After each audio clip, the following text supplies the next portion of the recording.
credit would be that particular avenue would be completely void, no longer exists. Right? So midterm, sorry, the final exam for this class would be I'm shooting for Tuesday. It's not Tuesday, that would be Wednesday. So Next Tuesday? not next to the Tuesday of the last week class. And so that'll be kind of exam. You already took away from studying for that? Yeah. So that whole week, outside, so it'll probably be that Tuesday, but then Monday, Wednesday, Tuesday, Monday, Wednesday, and Thursday. Friday, we're done. Right? Is that correct? Or the Wednesday, the 23rd, we're done. But up until the class is over, we're going to keep a actual promote. Still plan to take the Yeah, so that's not Tuesday. I don't know. final 20th. Tuesday, yes, they said 20th. Which is basically Yeah. taking our Tuesday. HPSS Yeah. JavaScript Okay. and creating using source code for various different mobile platforms. So iOS for Android.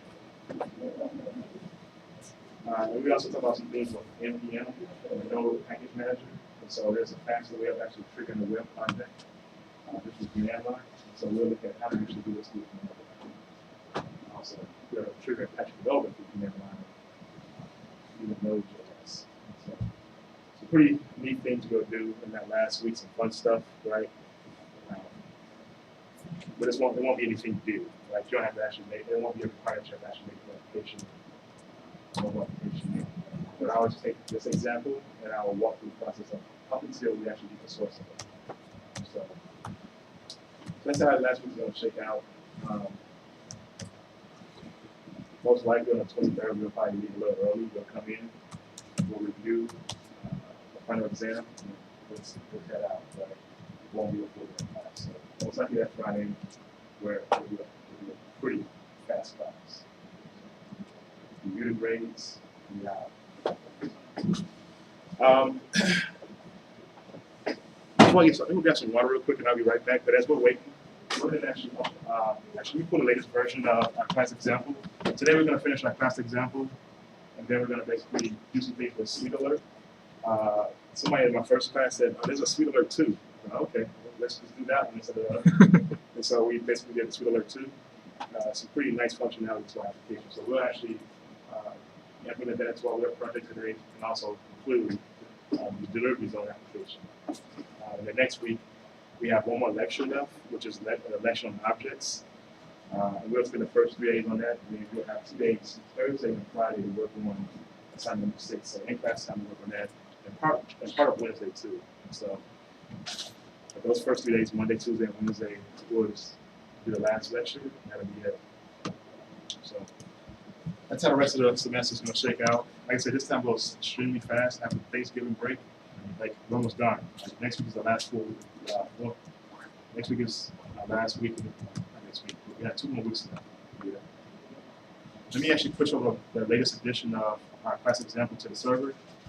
And we'll get started and we'll get some water and we'll finish it.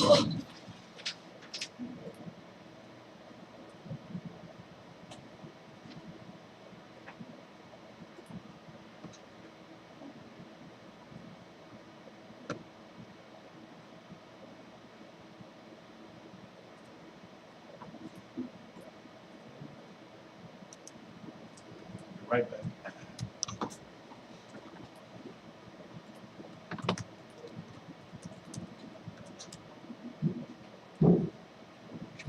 That was the pricing one. Pricing.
The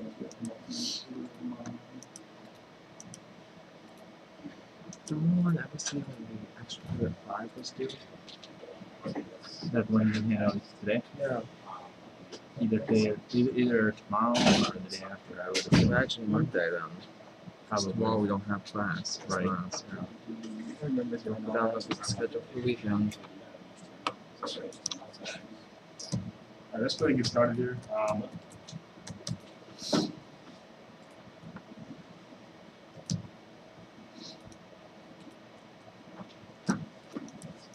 So the latest edition of what we've been doing in class is pushed onto the server. So if you wanted to put up a fresh edition of that, it's pretty much it should have everything I have on the board. There's a few adjustments that I've made to this file here. I added something called a function.prototype. I gave it a variable call. I'm not going to go into the details of what the function.prototype.call is. I would say definitely do some research on the prototype and the functionality. But essentially, it's basically the function.prototype is like the parent of all functions. Sorry, the parent of all objects in JavaScript, right? And so when you go to the document, the window, all of these objects inherit from the function.prototype, right? And so I'm going to use this kind of like a flag variable, and it's pretty much we use it in the same manner that I use the is found, right? I set this is found to false, and if the zip code is actually within our array for mini zips, flip it to true, right? So that's how I'm kind of using this prototype here. So I'm going to basically say function.prototype.call, the variable is called, and I'm going to set it to false. And if the end user clicks on the Minneapolis map, I want to set it to true, and that's what I'm going to use to determine whether or not they actually should get the code for Minneapolis, or the zip codes for Minneapolis, or they get the zip codes for Arden Hills. So right now, if I were to run this application, so let's actually run this in the browser, actually Chrome. If I were to click on Minneapolis, like what was one of our zip codes yesterday? 55402. 55401. Right? It gets confirmed, right? The same thing is if I refresh and I go to the Arden Hills and I say 55401, same thing happens, right? So it's not making any differentiation. It's not making a decision between either whether it's Minneapolis or Arden Hills. It's basically running the same code no matter which one you click, right? So I'm using this function.prototype. I'm using like this flag operator to make a determination on if they click on Minneapolis, check the Minneapolis zip code in that array. If they click on Arden Hills, check those zip codes in that particular array, right? So that's why I'm using this, right? So if I go back to my source code here,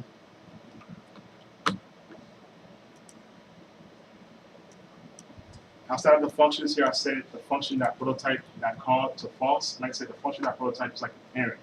Like it's like the ultimate, like every other function derives from function.prototype. So that's why I can use it and then reuse it in other places in my program. So I set it to false, and then, like I said, if they click on the mini map, flip it to true. So down in my code here, how would I use these two guys here in my code?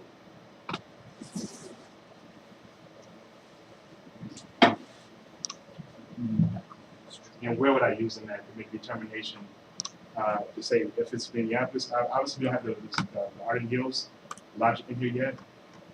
But if I were to use this in my program here, I'm going to do an if statement. I'm going to say if minimap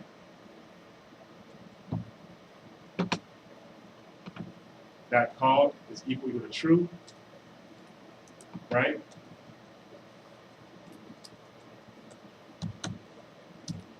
Then run this block of code here.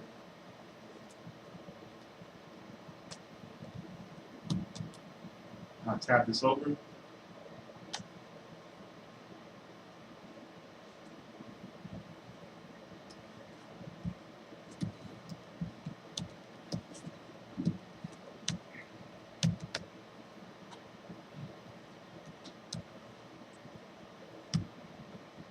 Right, because I want to say if minimap.call is true, because what this is signifying here is that if somebody clicks on the Minneapolis map, that flag operator is going to flip to true, right? So if it is true, run this code, right? If it's not, then it's not going to run this particular statement here. What would be my second? How do I actually do it? Do this with what is next here? Yes. Yeah, artandmap.com equal true. Yep. So I'll say if artandmap that call is equal true, right? Run whatever it needs block. Like I don't have anything there now, but what I'm gonna do is I'm gonna pretty much do the same thing, but just change out the zip codes and make some different zip codes for Arden Hills. Right? So I'm just gonna copy everything that's here, forward that to my Minneapolis location.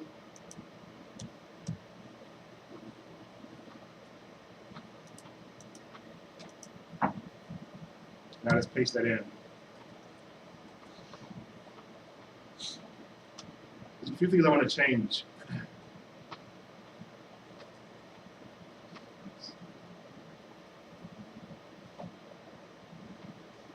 What are some of the things that I want to change in this particular application here? That's gonna make it. What is it? Well, the variable is still mini zips. You need the, I don't know if we call it Arden zips. Yep, Arden zips. Let's change the zip codes. What's some Arden Hills zip codes here? 55. Is it different from the ones that are? Yeah, it is. Let's just do 55112, 55111, 55113, 14. And let's do 5511. 5. Right? So we gave it a different set of zip codes, right? We could still keep mini zips here the same. If we wanted to, it doesn't matter. But let's go ahead and change this to Arden zips. And we do the same thing here. We want to actually iterate through the Arden zips array. So we're going to go Arden zips. And pretty much everything else remains the same. And so here we have this valid zip. That's going to remain the same, right? Just, like I said, a function we could call it anytime. We're calling it twice based on, we're not calling it twice, but we're calling it one for Minneapolis and one for Arden Hills based on which one we get selected, right? So that'll remain the same. Everything else is going to remain the same, right? Because if it's in an array, that's going to run these statements, and that's basically just changing the CSS. And if it's not an array, it's going to run these statements here. Does that make sense? Are there any errors that you see off the bat here in this program? I think we're good to go, unless there's anything that's not right.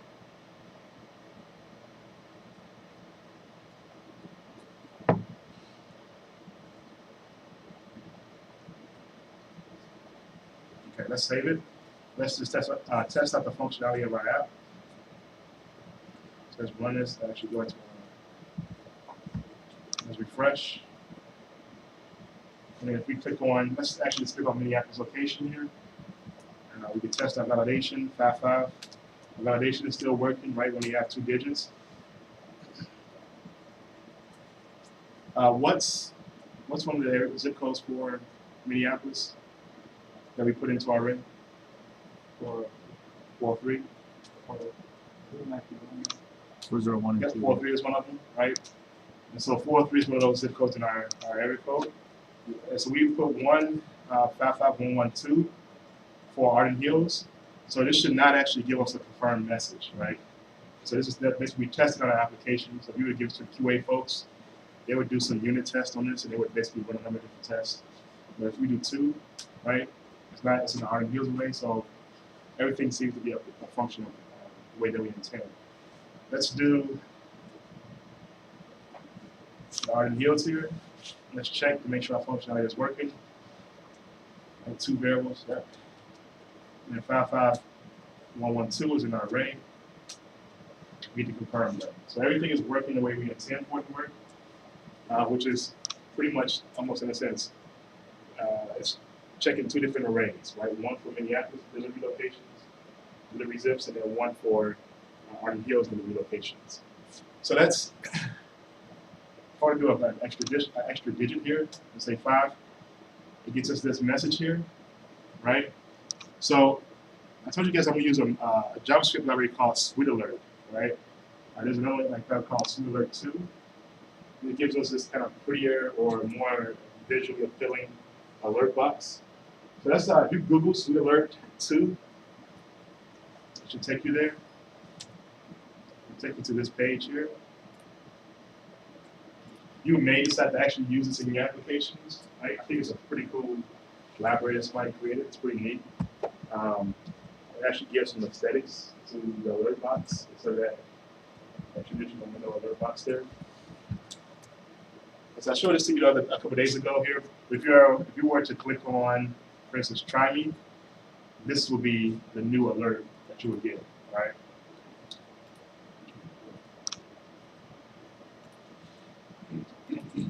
They give you a couple different options of how to actually use this. You can actually download the files and then basically resource the files in your local repository or your directory, or you can use the CDN, the content that we have there, right?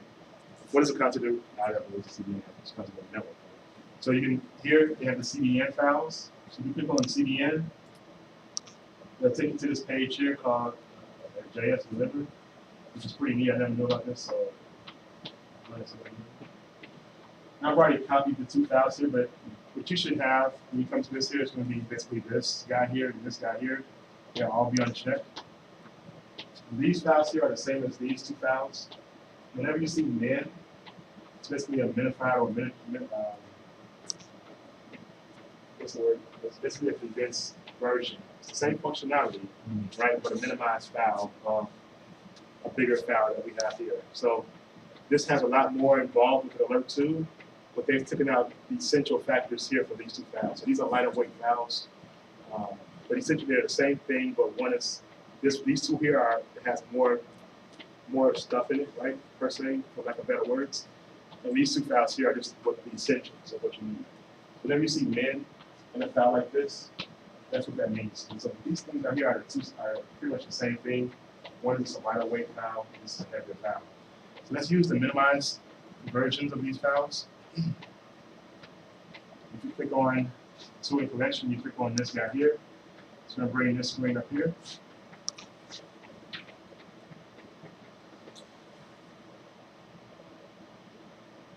For JavaScript, you could just say add this guy, and he'll give you the code.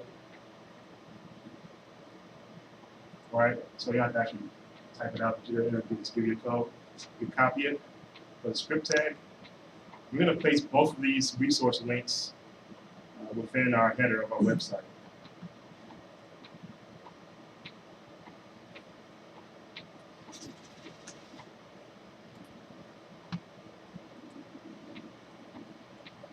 Comment here.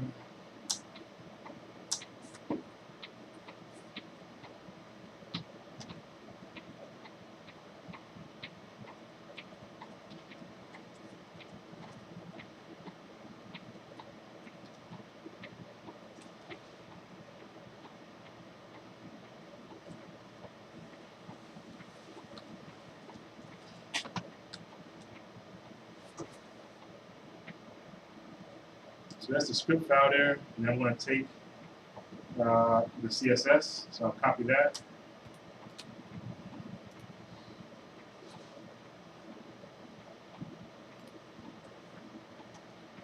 Paste that one in. All right, so we have both of those files resourced into our project.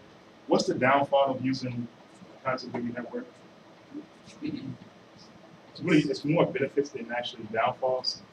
Well, one of the downfalls is that if they would ever move these files or discontinue this project, right, those resources that we added into our functionality we added into our webpage would discontinue. So if you're doing this for a particular company, Fortune 500 company, stay away from resourcing other people's work, right? Always, in a sense, take what you can and then place it on your own CDN network, right? So if we save this here, so basically asking this functionality in. If you go back to the website,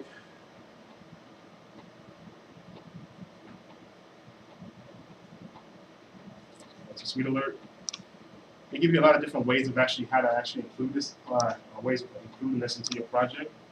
And so here's just a basic message, which we'll probably most likely use. There are some ways of doing this with this guy here, right? You can do a close timer. We close in so many seconds. Okay.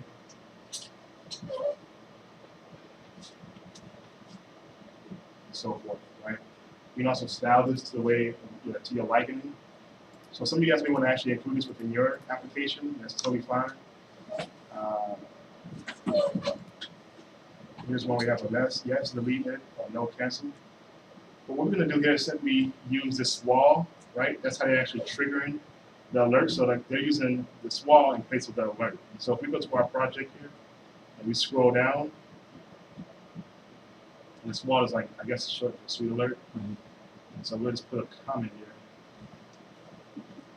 So if you remember, I put a comment here, so I was going to add sweet alert later, right? So I'm going to actually adjust this comment.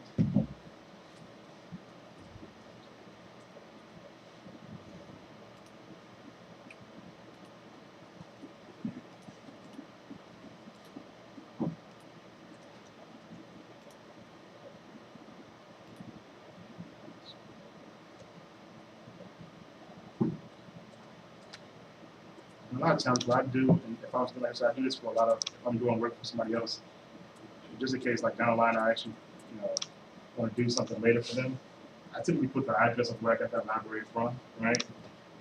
So I just put that down there in the comments, and then I'll just change this guy to Swallow. If I save this, we should have that functionality within our project. So if I run and launch this in Chrome, and I refresh, I need to refresh, it's a new version. And if I go and say, what's the zip code that we do for Minneapolis? We're triggering the validation, so we have to do the one here. All right, so now we get that sweet alert 2 functionality inside our web page. So, like I said, this is the basics where you just basically put some text out. But I guess sweet alert allows you to do a lot of different things, just like the alert box does. The original functionality of the alert, the one that alert method. And so there's prompt, right? There's a number of different things you can use. I was going to basically use the sweet alert again. So once actually the zip code is confirmed, I was going to wait about 5 seconds and then trigger a new location to go to the delivery page to order the pizza. But I actually want to do, I want to actually give you guys some time in class to work on the JS JavaScript part for your application. The next week you'll also have 2 days, full 2 days to work on this in class.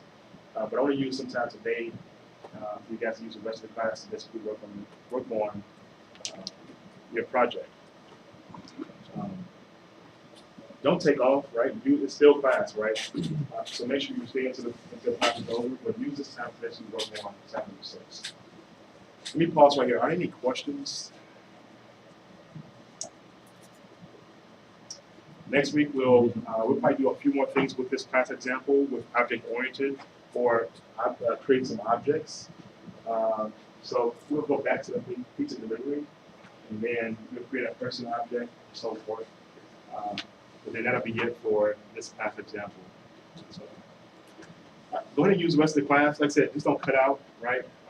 We'll stay until the end of the class. We'll use this time to basically work on your assignment number 6. If you have any questions, feel free to call me over, and I'll give assistance.